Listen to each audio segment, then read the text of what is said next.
What's good, everyone?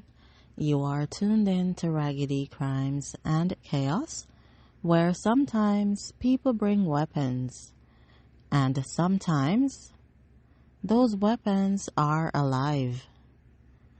I'm your host, and today we're in Longmeadow, Massachusetts, where a woman showed up to an eviction protest with a flatbed trailer full of beehives. And when deputies tried to stop her, she opened the hives, put on a beekeeper suit, and carried a tower of bees to the front door of the house. While deputies got stung, including ones who were allergic, to whom she said, "Oh, you're allergic? Good." Let's get into this.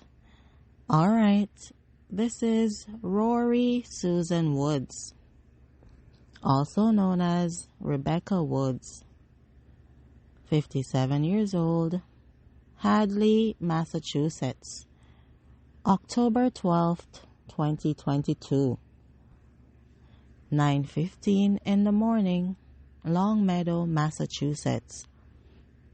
There is an eviction happening at a 15-room home on Memory Lane.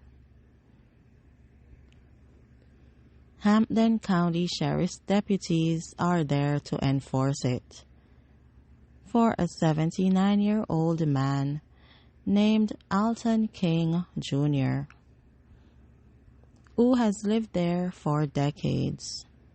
There are also protesters outside, activists who are there to object to the eviction, a process Rory Susan Woods knows well, because she herself was once evicted and has been involved in foreclosure activism for years. Rory pulls up in a blue Nissan Xterra, towing a flatbed trailer with beehives on it. Multiple manufactured beehives full of bees. She parks, leaves her dog in the car, and immediately walks to the beehives and starts trying to open the lids. A deputy sees what is happening, rushes over, tries to physically stop her, but the bees are already getting out. They are agitated. They are circling the area, and the deputy has to pull back because the bees do not care about his badge. Rory is not worried about the bees because Rory put on her beekeeper suit, a professional one. She came prepared. She then picks up a tower of beehives and carries it to the front door of the house, where she continues to agitate the bees, making them angrier on purpose.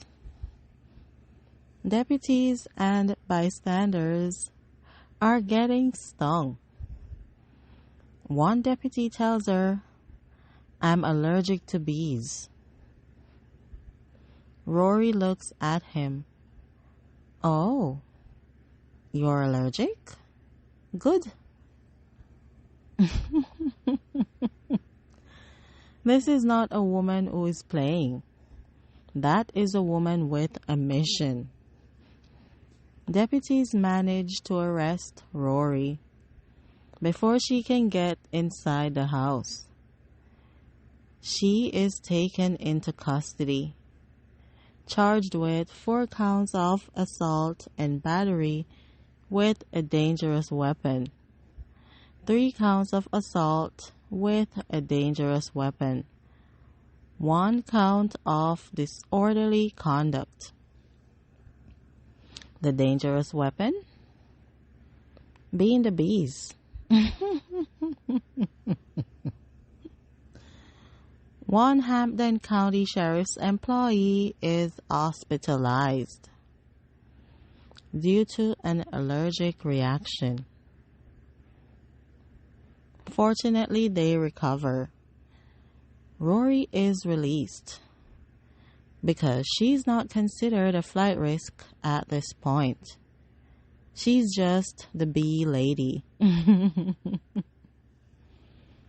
Now, here's where this story gets better. 3 years pass. Rory has been fighting the charges. She fires attorney after attorney and decides to represent herself. She files motion after motion. The trial gets delayed and delayed and delayed.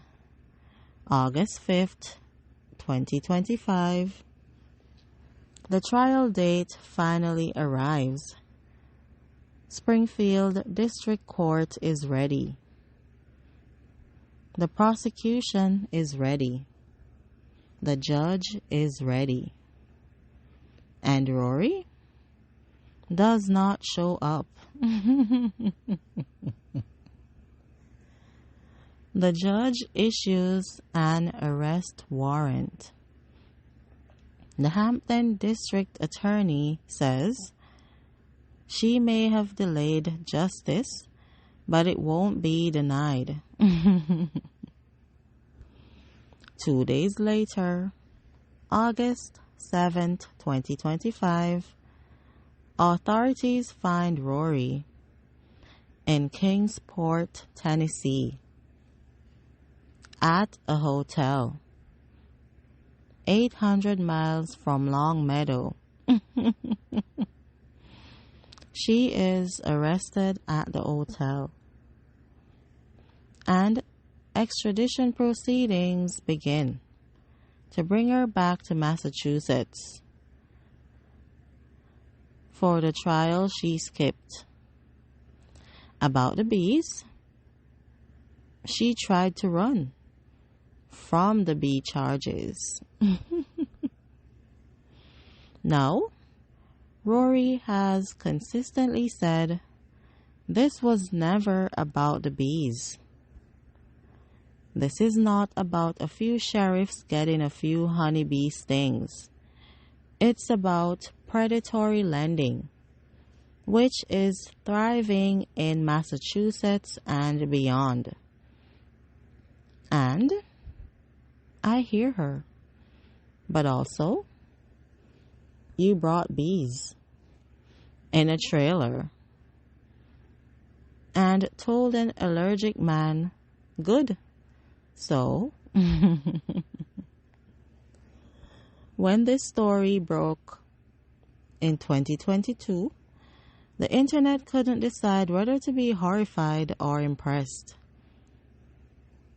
One comment, she said, hold my beekeeper suit, and meant it literally.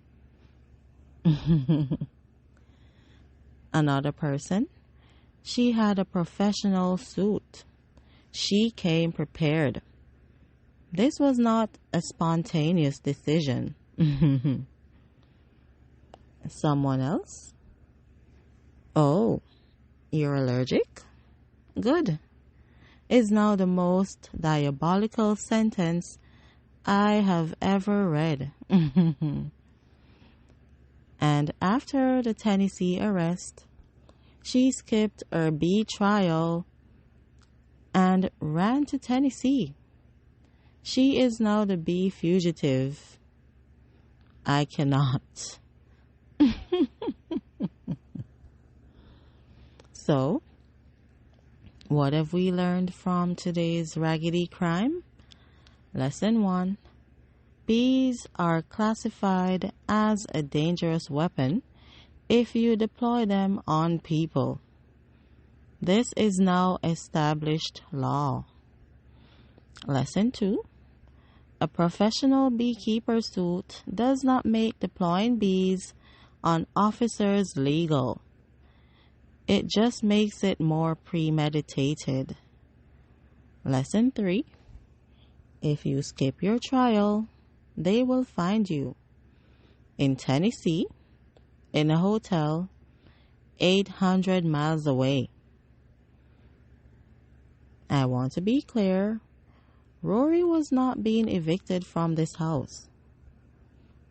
She showed up to support the man who was. She drove there with a flatbed trailer full of beehives. She had a plan. She packed a suit. She organized the bees. This was not a spur-of-the-moment decision. Rory Susan Woods looked at an eviction situation and said, "I think bees will help." All right, that's it for today's episode of Raggedy Crimes and Chaos. If this made you take eviction activism more seriously, same. Just different approaches exist. That's all I've got for you today. Thanks for listening to Raggedy Crimes and Chaos. If you enjoyed this episode, share it with a friend. And remember, stay safe out there. Don't bring bees to protests. Don't tell allergic people good when they disclose their allergies.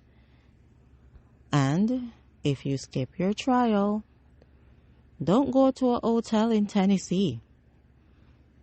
They will find you. 800 miles is not enough. Until next time, I'm out.